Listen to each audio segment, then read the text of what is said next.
1 week season.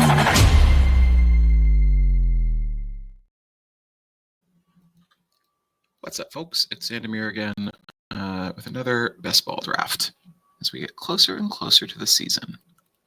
If you haven't checked the rankings, I'd suggest you do so. Made some changes today. Moved Spencer Strider up a fair bit, as news is that he is ahead of pace in his recovery.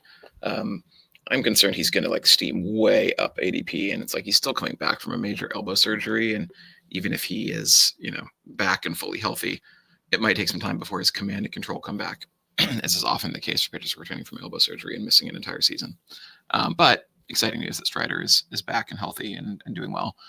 Move Royce Lewis back. He got hurt today, actually strained his hamstring, running out a ball, running to first base, and added a couple pitchers at the very tail end of the rankings who I think are interesting late round flyers. So Ryan Weathers, Max Meyer, who both are going to be in the rotation for the Marlins. Not a good team, but reasonable stadium. Weathers has always been a guy who seemed like he should be better than he is, given his stuff. His velocity's way up in spring training, so he's got. I think he's got some upside. Meyer was pretty good last year, just didn't get enough strikeouts. But if he can get the strikeout rate that he had in the minors, he could be good. And Jack Leiter was terrible last year, but was a former top pitching prospect in baseball. He's looked much better this spring training. Sometimes guys don't figure it out their first time, and a rotation spot has opened up for him in Texas with John Gray and Cody Bradford both getting hurt.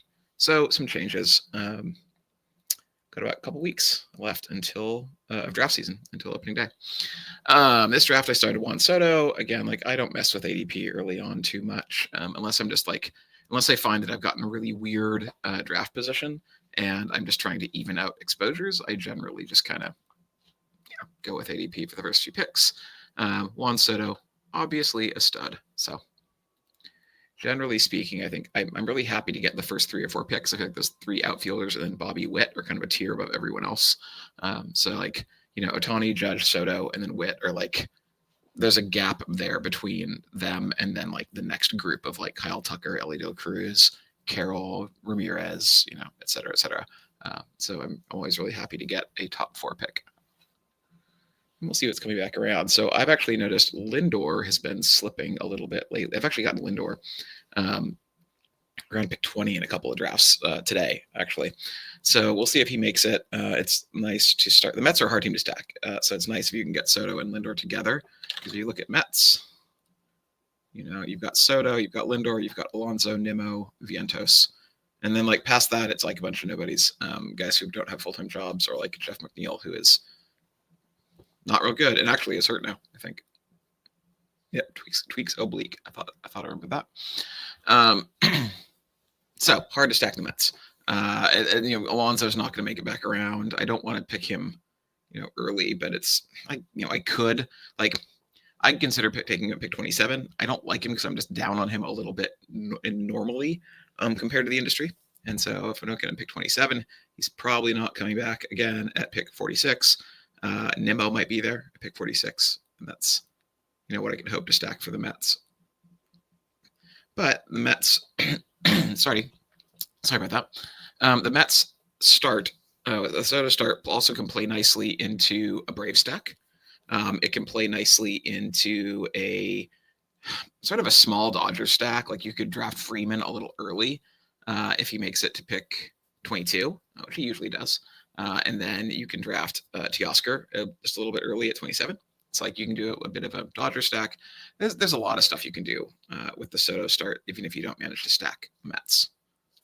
So we know, well, shoot, there goes Lindor. Oh, and then Merrill's gone. Merrill's a guy I'm actively hoping to get more of. I've just ended up a little bit low on him. Okay, Acuna. So it looks like to me, with Matt Olson as my highest rated player sitting here, we'll see if I can make a Brave stack out of this. I don't think, I think I'd be unlikely for Ozuna to make it back at 27, just because early on people are drafting outfielders heavily, and so it's rare to see outfielders slip much past their ADP. But that's okay. If Ozuna's gone, I would get Langford. If they're both gone, I would get Riley. There goes Langford.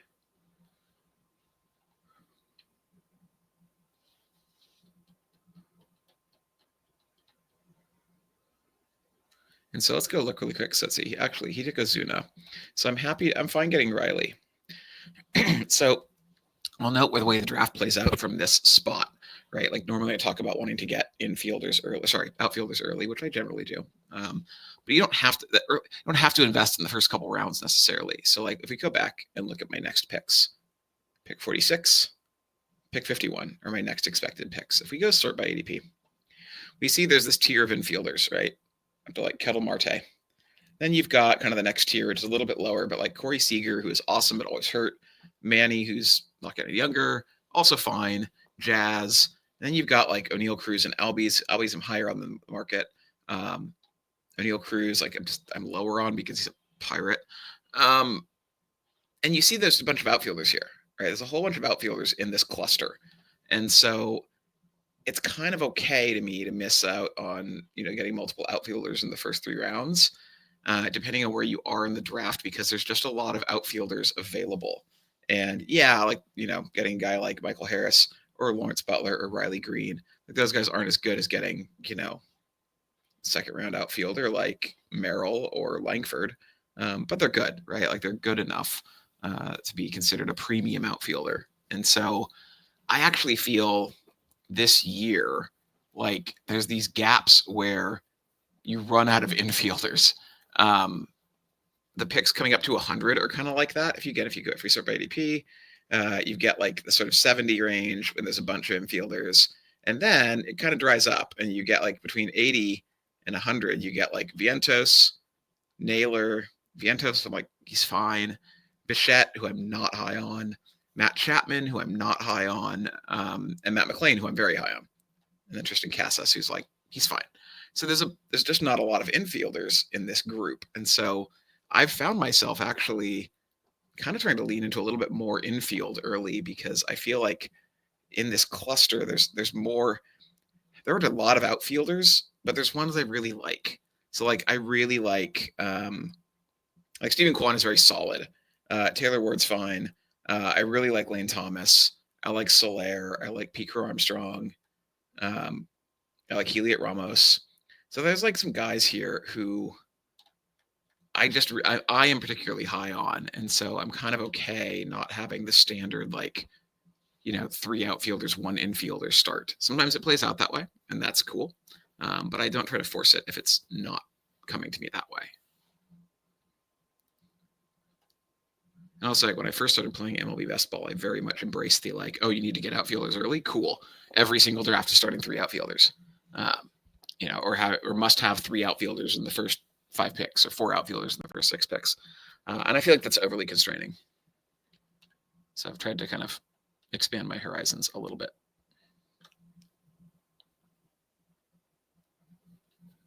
We're going to see soon. 4 picks away. So Marte's not making it back to me, I'm almost certain. Michael Harris might. We'll see. What I love is these 4 picks are like Marte, Wheeler, Reynolds, Seager. That would be awesome. If I'm just looking by ADP, is that reasonable? Maybe. I think these 2 guys both have 1 outfielder, so I think one of them's probably grabbing Michael Harris, which is a shame. But you never know. I will happily grab Harris here. And if not, I'll grab Nimmo. Either way, I get an outfielder. I should be getting an outfielder here that stacks with guys I already have. And if for some reason, if Harris and Nimmo go here, then I will happily get a well past ADP Zach Wheeler, because I don't really have much Zach Wheeler. That's interesting. Seager. Bellinger. That's odd. Huh. Okay. Michael Harris for me. I am very happy with that pick.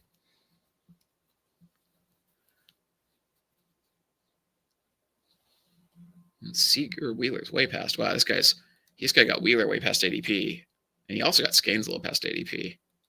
I'm just looking at his team.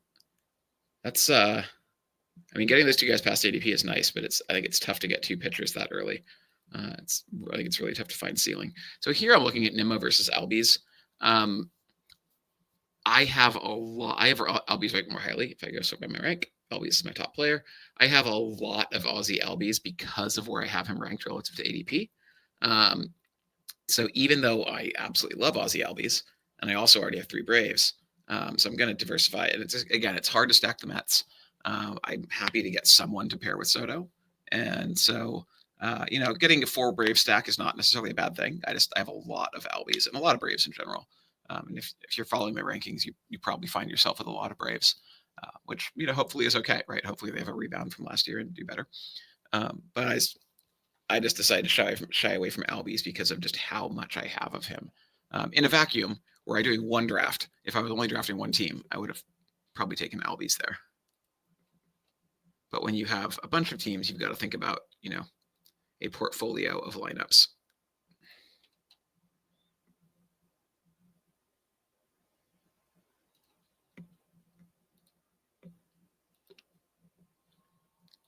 Let's see, 15 picks. So let's see, where are my next picks? My next picks are 70 and 75. So let's get an idea of who might be there. So these guys are probably all gone. You never know, but most likely these guys don't make it back to me. So 70 is like maybe, right? Maybe a Profar. It would give me 4 outfielders, but it would get me a nice big Atlanta stack.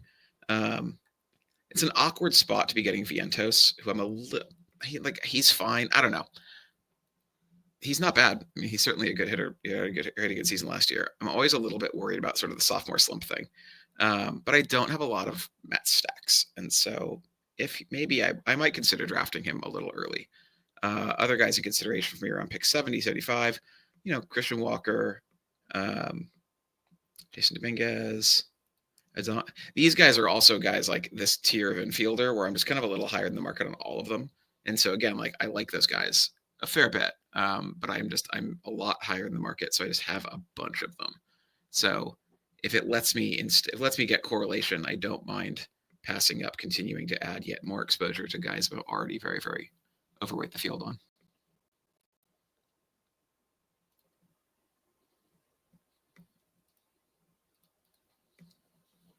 Let us see what gets back. Let's see, 8 picks away.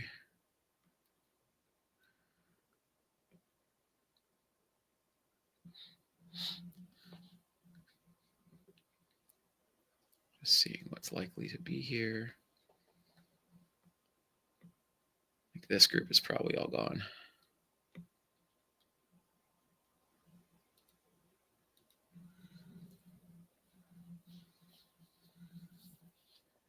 That Spencer Steer injury was really, really annoying because I'd been getting a bunch of him and I like him a lot as a player. But I will say his ADP has dipped to where it might be viable to pick some of him up now at this point. Again, that ranking is a little behind ADP because I'm always a little wary of injury stuff. I try to be cautious on injury stuff. I don't really want to be overweight injured players when we don't have news of when they might be back. It's just a difficult spot to go overweight the field on. But I don't mind picking up some shares of Steer at that price.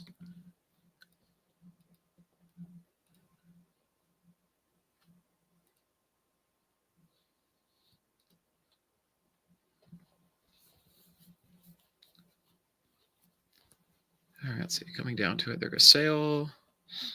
So I think if he makes it, I think I'm going to take Profar and lean into this Brave stack. And then coming back around, maybe I'll overdraft and get Vientos. Coming back around the other side of pick 75, almost certainly getting an infielder. And so if it's Vientos, it's not that much of an overdraft compared to some of the other guys there. It would also be reasonable here to take Spencer Steer. And I don't mind getting him right around my ranking when his ADP is 60 and it's pick 70. So if he makes it, okay. Yeah. Change of plans. I want some shares of Steer at this price, like I was saying. And even though, he is hurt, he's always a player I really liked and think he has a lot of upside. And as you know, if you've watched any of this, any of these videos I do, I think very highly of the Reds offense compared to their draft capital. The draft capital it costs to get them. So also I know that the Braves and Mets stacks are basically running dry here. And so adding a new team opens up additional correlation. So if I go look, Braves, done, right? Brian De La Cruz, very late, maybe. It's like the last kind of flyer you could get. Mets, as we mentioned earlier, done, right? But Reds, McLean, Friedel, Encarnacion Strand, Lux, Candelario, not really on Hayes. There's lots of options, right? Lots of options on the Reds. So that opens up another stack that I can consider coming back the other way. Excuse me.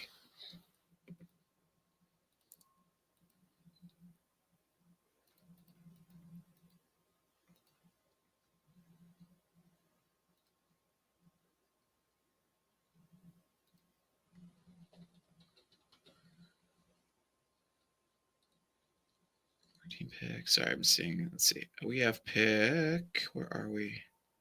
94. So ADP. Once again, I would love to get Matt McLean here. His ADP has been skyrocketing up really fast. So unfortunately, although I'd love to get him because I want infielder, I want a red, it's unlikely, I think, he's going to make it because his ADP shows 95.6 and I picked 94. But keep in mind, his ADP was previously higher than that. And so in order for it to decrease down to 95.6, that means that people are on average lately picking him before that in order that it averages out down to this lower number. So it's possible, but I view it as unlikely that I get Matt McLean on my team, which makes me very sad because he is like the perfect pick for my teammates. Would happily take any of these stud pitchers here. Right, Logan Webb. There goes. Is that Pablo who went? Yeah, Pablo Lopez, Michael King went. Strider went. Are all these guys going right around ADP, which is fine.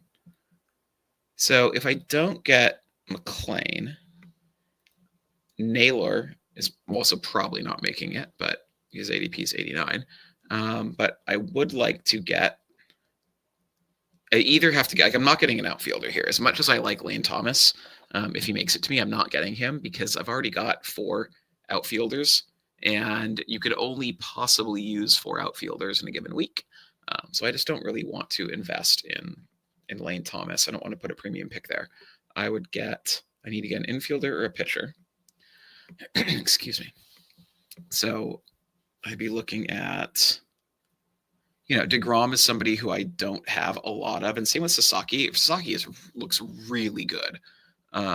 He's looked really, really good this spring, but Dodgers are likely to run a lot of 6-man rotation throughout the year, and so that means that Sasaki is likely to get capped at 140, 150 innings. I'm very sad there on McLean. So I need either an infielder or a pitcher. And my old friend Josh Naylor is my highest ranked guy on the board. And since I need infielder, and he's kind of the last of the infielders I really like. And then we start getting to like Cassis. Cassis is fine. Adley's fine. I've always got a bias against catchers, but especially in Baltimore stacks, I think he's great. Chapman, I'm a little lower in the market on because he's just never. He had this like breakout offensive year at. Sorry, how old is Matt Chapman? It's like 30, 31, I think. He is 31. A breakout offensive year, sort of career offensive year at 31 is generally not something that I want to buy into heavily. So I'm just a little lower in the market on Chapman. So like that was the last infield tier I could grab. Whereas if you look at the pitchers, I have a bunch of pitchers ranked right around here. I kind of want Schwellenbach. I don't have that much of him. So let's see. If I go ADP, Sasaki, Imanaga, we're going to go Imanaga. I think Sasaki is the better pitcher on a per inning basis, but I think Imanaga is, you probably project him for 25, 30 more innings as a median projection. And I think that Sasaki's ceiling here is probably like 150-ish, and Imanaga can get to, if everything goes right for him, he makes 32 starts, he can get to 200.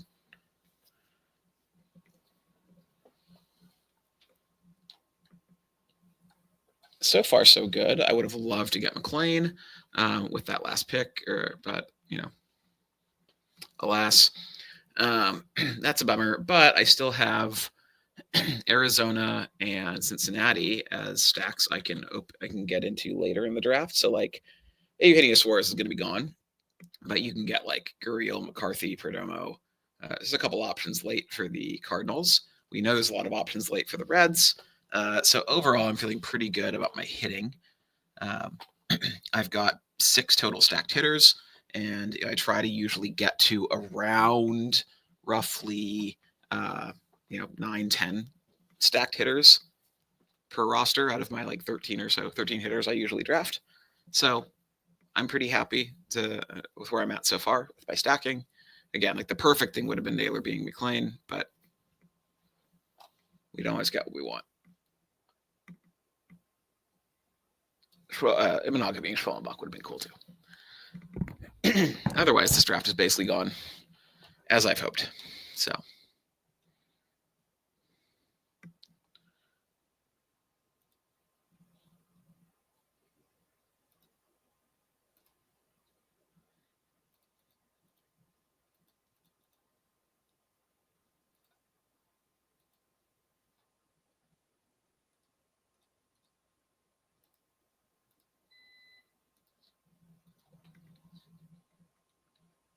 Let's see, 9 picks. Just looking at where I'll be next.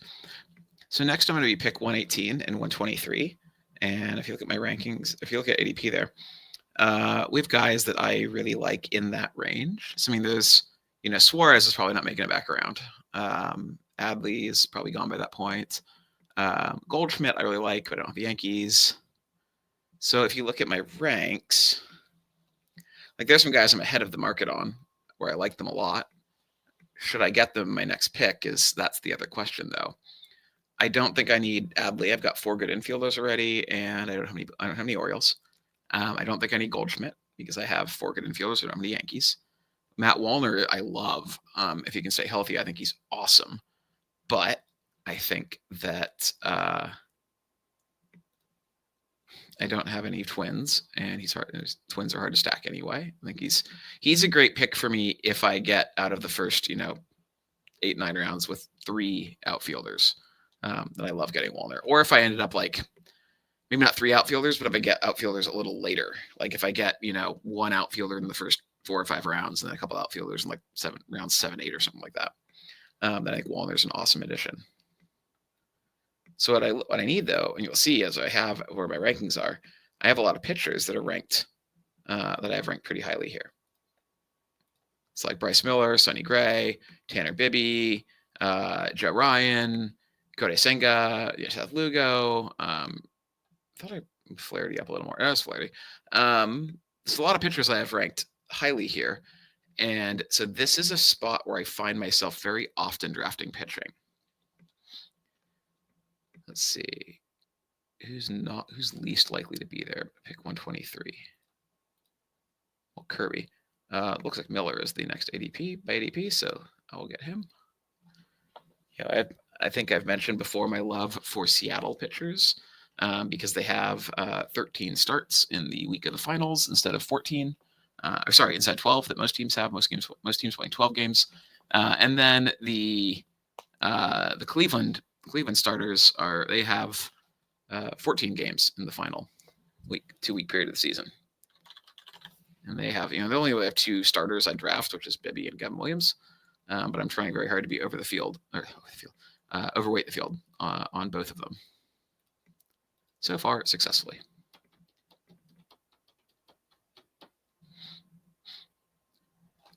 Excuse me. Oh, there. Damn it. Curses.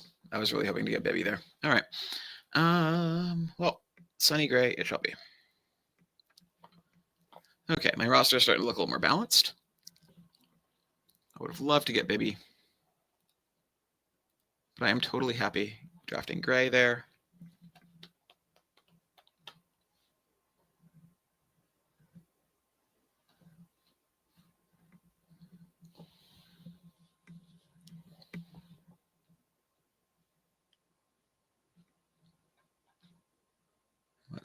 Let's scoot back ahead.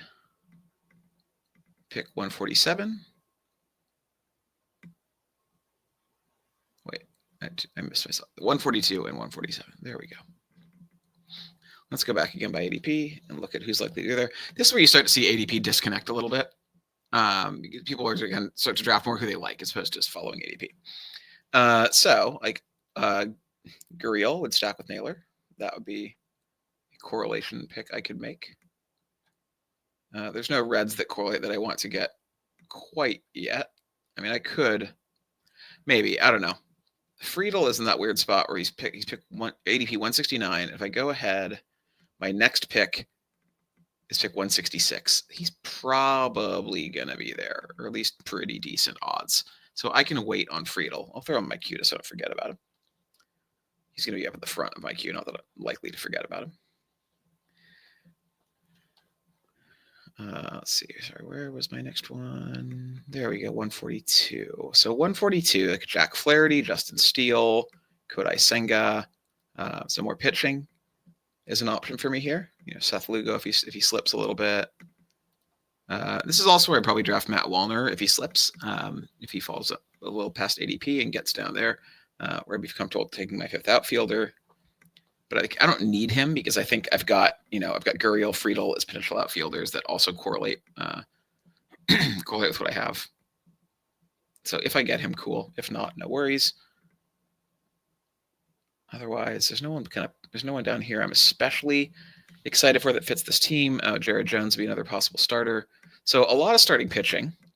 If I look at my my infielders that I could consider, it's like Volpe, Wynn, Paglia. I like all those guys, or Muncy. I like all those guys, but none of them fit the needs of my team right now. I could consider going to Wynn or Toglia and adding another stack, right? A fifth correlation spot. But I think that I can get, I'm already planning on getting into the Reds a little bit. With more than just Steer. So I don't feel like I need to get into the Cardinals also. And so I will wait. And so I'm likely, what I think I'm leaning towards here. They're not Flaherty, they're not Wallner. So what I think I'm looking towards here, excuse me, Gurriel, it would be fine. Or I can get J.J. McCarthy later as another Arizona player. And if I get Friedel, then I need one more outfielder. There goes Senga. There went Jared Jones. The pitching is going. That is a shame. Pitching is going away faster than I would like it to. You'll see Gavin Williams start to pop up here. I'm way, way high on Gavin Williams. The market is starting to get high on Gavin Williams. So there went all my pitching that I wanted. That wave of pitchers. There went basically every player I had on my queue that I was thinking of getting this pick. And there goes Gurriel. So there went basically everyone that I had queued up for this pick, which leaves me now with a couple of options. I could consider drafting Friedel or Gavin Williams early. I might do it with Friedel because I need it. I need two more outfielders and because he really fits my build. Now, if I go sort by 80 or by ADP, I can also see these other guys pop up. And generally, I'm not looking to force guys like Cedric Mullins or Rafaela or Josh Lowe into my team. I usually look for if I really need that spot as a one-off, or if I, have a stack. If I have a Baltimore stack, that'll bump up Cedric Mullins in my mental rankings. There's no other pitchers I feel super high on here. Kikuchi's fine. I like, he's solid. Since there's no one else I'm really sold on as being a great pick for my team, and there's two things I can do. I'm trying to mentally map out the outfielders or the infielders I'm going to have later. I'm going to draft Anthony Volpe with no intention of drafting any more Yankees because there aren't any more Yankees really that are draftable. So Volpe is someone I'm just high on in a vacuum. His projections an underdog was under 1,000 points. He scored over 1,200 points last year. I wish I could get to, his little player card. He scored over 1,200 points last year. So I think I can do it by doing this, if I remember right. Anthony Volpe. Yeah, 1,250 points last year. And yet he's projected for 980 or something like that this year. So sort of a weird spot for Volpe, in my opinion. That I think he's being a little undervalued by the market. And so when he was kind of in a vacuum, I know that I want to get, like, there's no more Arizona infielders. I know I want to get a little more into Cincinnati, but Cincinnati is like Christian Encarnacion-Strand at this point, and it's like, Gavin Lux, Heimer Candelario. There aren't a lot of Cincinnati players. So I can get into Cincinnati with an infielder, but I was at a spot where I had 4 infielders. And so I needed, 3 more. And so there aren't 3 more correlated infielders available for me. And so I knew I was going to need an uncorrelated infielder. And so if I need an uncorrelated infielder, the spot that I feel best about going for an uncorrelated infielder is when I can find a guy I really like and I can get him past, well past my ranking, but also past ADP. Like, that makes me feel good about getting a value. Now, the sacrifice I might have to make there is the other pick I could have chosen there, or would have likely chosen there, was either like Kikuchi or Gavin Williams. Kikuchi's probably going to be gone, and that's okay. Gavin Williams is a guy I really, really like. And so his ADP is also similar to McLean, just skyrocketing lately. People are really getting on him, as they should. He's really, really good. And so, I like to get him whenever I can, but I'm also recognizing that I have a ton of Gavin Williams. Let me show you. Underdogs drafts are weird because it only shows you your fully completed drafts. But like, you can see Gavin Williams is my highest drafted player, right? 38.5% Gavin Williams. There you can see I mentioned I have a ton of Aussie Albies. There you go, 33% Aussie Albies, 30% Christian Encarnacion-Strand. What you can see though is you're seeing my these are completed drafts only, and so you're not seeing ongoing drafts. So like, it's a little bit skewed here. But your point is, I have a lot of Gavin Williams, and so I want to keep getting more when I can, but I don't feel the need to like force it and draft. I don't feel the need to pay well ahead of already skyrocketing ADP to get him at like pick 145 or something like that. Even though I have him ranked there, I want to get value on my picks, right? So I want to draft him after where I have him ranked. Ideally, that's how you get draft pick value. So I thought about him that last pick where I picked Volpe, and I realized I have so much of him, and it was way ahead of ADP, and it was really more what I thought was fair value than being a really good value. So I'm kind of happy to take Volpe instead. That was a lot. I just kind of wanted to walk through like the thought process there. And besides, he might make it here back to me at 166, and if he does, cool. And if not, no sweat. Okay, let's start looking. So Christian Encarnacion-Strand, his ADP has started shooting up. He's been going around like pick like high 190s or 200-ish. So he's another one where it's like I pick 166, 171, and then I have pick, where'd it go? 195 is my next pick. So like, that's another one where it's, wait, is that right? Sorry, no, 190. Sorry, I missed my earlier one. So pick 190 will be my next one after this double pick. So with pick 190, I feel it's very likely, based on what I've seen in drafts lately, that Encarnacion-Strand will still be there. And so I'm comfortable letting him slip past me in this next upcoming round of 2 picks. What I want to get here is 2 pitchers because I only have 3 pitchers. I'm very light on pitching at this point in my draft. Let's see. There's Fat. So I'm looking like I want Gavin Williams. He's my highest ranked pitcher that I have here. And cool. Hooray. He did make it back to me. I feel like I've gotten sniped a couple times in picks I've really wanted. So it feels good to get one that actually comes back around. And then if I go Woodruff, Woodruff is high upside, but low floor. We're not sure of the health, right? Lodolo, Eflin, Taj Bradley. I'm becoming a little wary of the Rays pitchers, as I'm just worried they might use a 6-man rotation and potentially take away some of the innings upside. And then Woodruff, I just have a ton of. So I'm also thinking, like, do I need to get away from having that much exposure to Woodruff?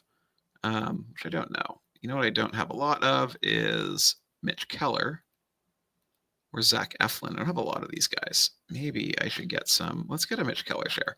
I just don't have very much of that. So that's just kind of a diversification pick, getting away from some of the teams where I have a ton of their starting pitching and trying to get a little bit of diversification. And so now I have a plan, right? My next pick is 190. And so my plan for pick 190 is it's going to be Christian Encarnacion Strand, which would give me a 3 Reds stack. And I feel really good about my player correlation at that point.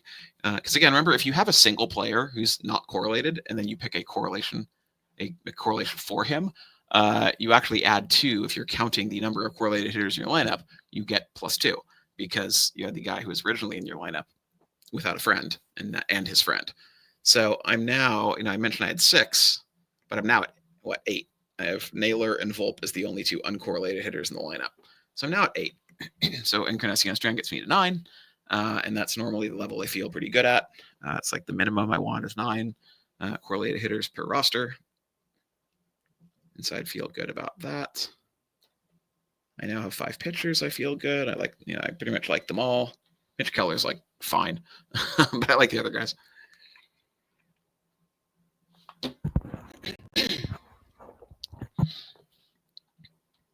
And of course, I'm really high in the Braves and really high in the Reds. And so getting a Braves Red stack is like that's a sweet spot for me, right? Love the Braves, love the Reds this year.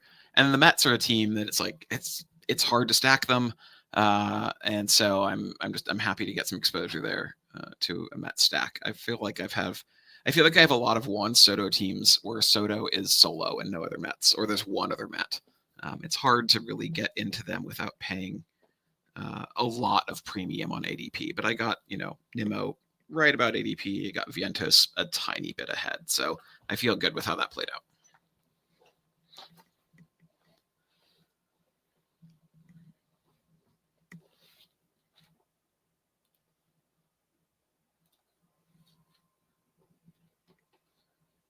Let's see, how far are we? Still 10 picks away. Good Lord. I feel like sometimes the late rounds, people will pick very, very slowly per pick. And I'm like, come on, guys, like you have so much time between your picks. How do you not read the draft board and have an idea of who's coming up and what you want? So let's see. So let's talk about what happens if CES is picked. If CES is picked, then I have to kind of abort on the red stack. I mean, I could get one more red, right? At that point, I could get, it'd be like Gavin Lux, it'd be Candelario, one of those 2 guys. So I could get one more red, but I kind of abort. There's no one I'm super high. Like those guys are fine, right? I like Lux. I like Candelario's fine. But I sort of have to abort on other stacks, right? Because I've got the Yankees are done. There's really no one left of the teams I already have outside the Reds. And so if CES gets picked, I will have 3 more hitters to pick on this roster. And so I'd have to think about what do I do with those 3 spots? And that would be looking at St. Louis. We'd be looking at maybe Washington. Or we'd be looking at just 3 uncorrelated hitters, and we call it a day with my 8 correlated hitters, or maybe 7. Maybe we get Candelario or Lux to make it 9 correlated hitters, and then 2 more who just kind of fly solo. And either of those outcomes is totally fine. Those outcomes are totally reasonable, and I'm fine with them. But I think I'm going to get CES here. So let's think about what the other pick is going to be. Well, there's no other hitters who I feel like I must get them, right? There's no other hitters who I feel like I have to take right now.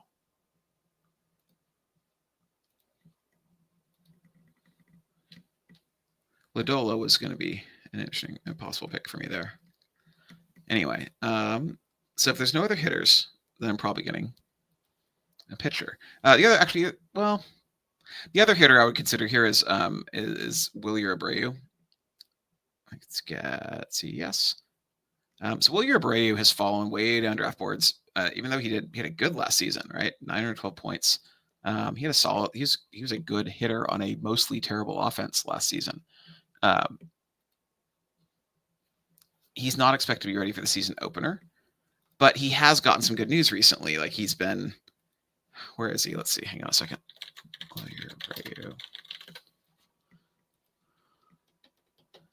Yeah, there we go. Made spring debut. So he's coming back, and I think he's likely to come back. Oh, there he goes. I think he's likely to come back sooner than people were thinking. So anyway, I thought Wilyer Abreu was going to be a possible pick for me there as an uncorrelated good hitter. So now I need 2 more pitchers. Let's get Mr. Woodruff, who we know I'm very, very high on. When I start getting a lot of a guy, like I have like 30% Brandon Woodruff, I have him ranked around the 150s. His ADP is like 191. At that point, when I start having so much of him, I tend to get away from drafting them ahead of ADP at that point because I already have a ton. And so I tend to look for spots where I can get them right at or after their ADP if they slip past their ADP. That's when I start to look for those guys at that point. So that's guys like Gavin Williams, Brandon Woodruff, other guys I just have a ton of. So that especially pitchers where there's not correlation, because for hitters I can also make the case like TJ Friedel I have a lot of, but he also forms red stacks for me. So I will sometimes still get him ahead of ADP, as I did in this draft, because he makes a stack, because the correlation has a benefit. For pitchers, they're more standalone, so I tend to just kind of start letting them fall a little bit towards ADP, even though it doesn't mean I like them any less. And I only say this because, people are watching these drafts and being like, wait, but you had Brandon Woodruff ranked 150. Why didn't you take him around there? Why would you take Mitch Keller ahead of Brandon Woodruff? I just want to make sure it's clear, like, why I'm doing that. And it's just that I have so much Brandon Woodruff that because I've been drafting him ahead of his ADP and getting a ton of him, like I now can sort of say, okay, I'm way overweight the field in this guy. I can sort of wait and just kind of keep up at this point with pace. Like I'm a little over 30% of Brandon Woodruff. If I end the draft season around 30% Brandon Woodruff, I will feel great. I'll feel totally happy with how that played out. But I don't want to have 60% Brandon Woodruff, which is where I would end up if I kept drafting him aggressively based on my ranking of him. So I hope that made sense. So 665, we need 1 more of each position. And so Jake McCarthy certainly stands out here as a stacking partner. Gavin Lux certainly stands out as a stacking partner. Candelario certainly stands out as a stacking partner, but I don't need stacking partners, right? I've got, 10 correlated hitters. In fact, is that right? 9 correlated hitters. The only non-correlated hitters on this roster are Naylor and Volpe. And so McCarthy would make Naylor correlated, and so that would go from 9 to 11 correlated hitters. I don't feel like I need that. It's fine if I get it. I've been kind of getting more interested in Victor Robles lately. So Victor Robles is, former top prospect. I have this thing for former top prospects, like former top prospects who don't hit when they first get to the big leagues. And the thing is, he's not really, he's 27 now, but he debuted so young. And then, let's look at his history here. He debuted really young.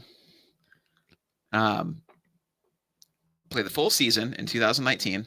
Held his own, 91 OPS plus. He held his own. It was fine, right? He wasn't awesome, but he held his own. And then, didn't play out. It was bad in all those years. And in 2011, small role, 126 plate appearances in 2011, but 111 OPS plus. Ooh, that's better. And then last year, 300 plate appearances, much larger sample size, and an 814 OPS, 140 OPS plus. All of a sudden, that's starting to look pretty good. Now, his strikeout rate was lower than it had been. He's still not walking a ton, but his walk rate's okay there. The power, I don't know what's happened if it was power. He had 17 home runs his first year. He hasn't even hit 6 as his next highest, right? The power that I think he was expected to have as a prospect has never materialized. But 34 stolen bases, there's fantasy value right there. So Robles is a guy I'm getting more interested in and there he goes. But I'm getting more interested in him as a last late round outfielder. There's McCarthy, so that option's gone. So unfortunately, McCarthy and Robles just went, and they were my outfielders I was hoping to get. So if I start looking at outfielders like Austin Hayes is a Cincinnati outfielder, but good grief, 786 projection. I just worry Hayes is probably in a platoon there. And he's a right-handed hitter, so not a happy platoon. Lux and Candelario don't really get drafted, but I know I'm going to get one of them as my final infielder. I'm going to get Ryan Weathers my highest ranked pitcher as my final pitcher. And so then I either get, now my next pick, I either get Lux or Candelario, or I get an outfielder. And the outfielder, so I just start like, what do I take here? You know, it's sort of like, what the hell do I do? That's an odd pick. Austin Hayes rarely gets drafted. And at this point, I'm sort of like, well, what do I pick? You know, well, Jesus Sanchez is hurt. Andrew McCutcheon is old. I don't have any of the Pittsburgh hitters. Brian De La Cruz is probably this. You know, I can take him in Atlanta stacks, but I'm worried that he's going to get platooned. So I'm going to go Jordan Walker.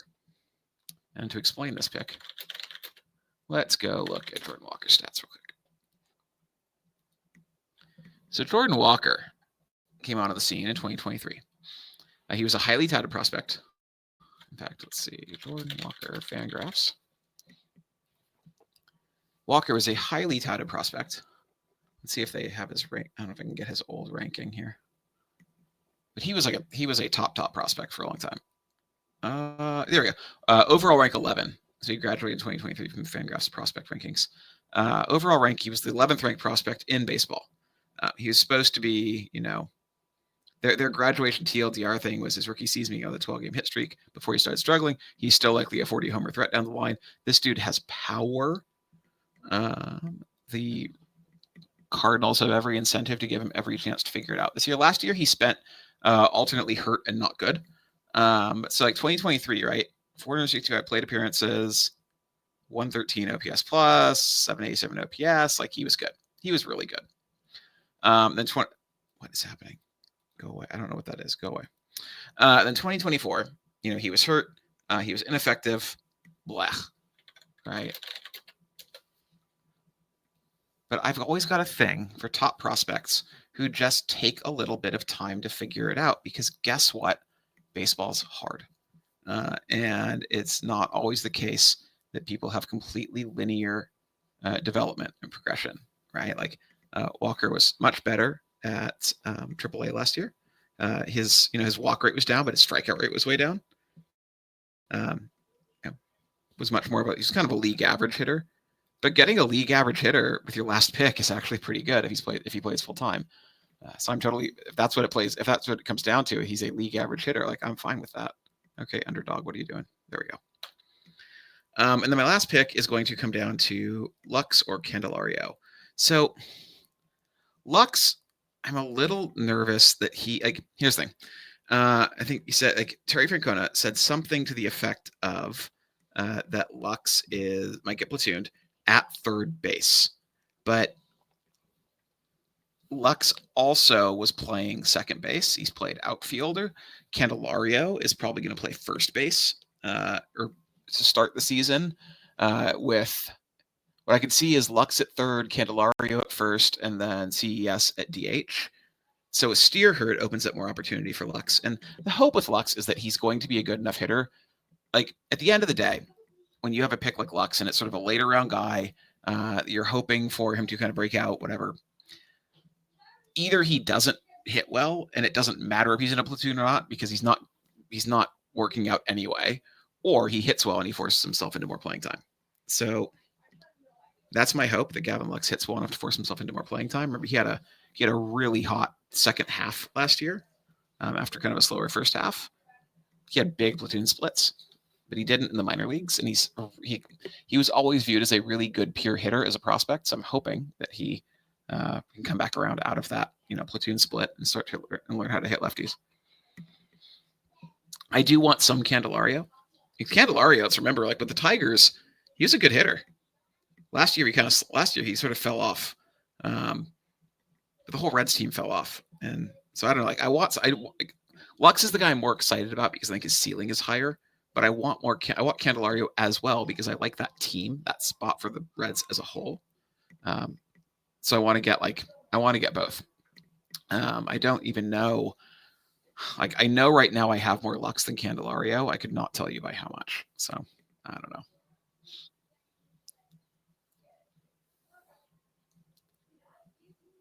We're going to go with the guy I'm more excited about on this team. We're going to go Lux. So let's look at the team. 6 pitchers. I got some of the pitchers I really like. I didn't get I got Bibby sniped for me when I got Gray, but that's overall still fine. I got, McLean sniped for me there for Naylor. God, if this had 5 reds, this would be an amazing stack team if it had McLean there instead of Naylor, and Volpe and Walker were my only uncorrelated hitters. But even so, I have 10 correlated hitters. I feel good about the correlation I have on this team. I have 3 Mets, I have 3 Braves, and I have 4 Reds as my stack. So I have 3 nice stacks where, if one of those teams has a good game, a good week, I feel like I'm benefiting. So thanks for hanging out, as always, and I will see you next time. 1 week season.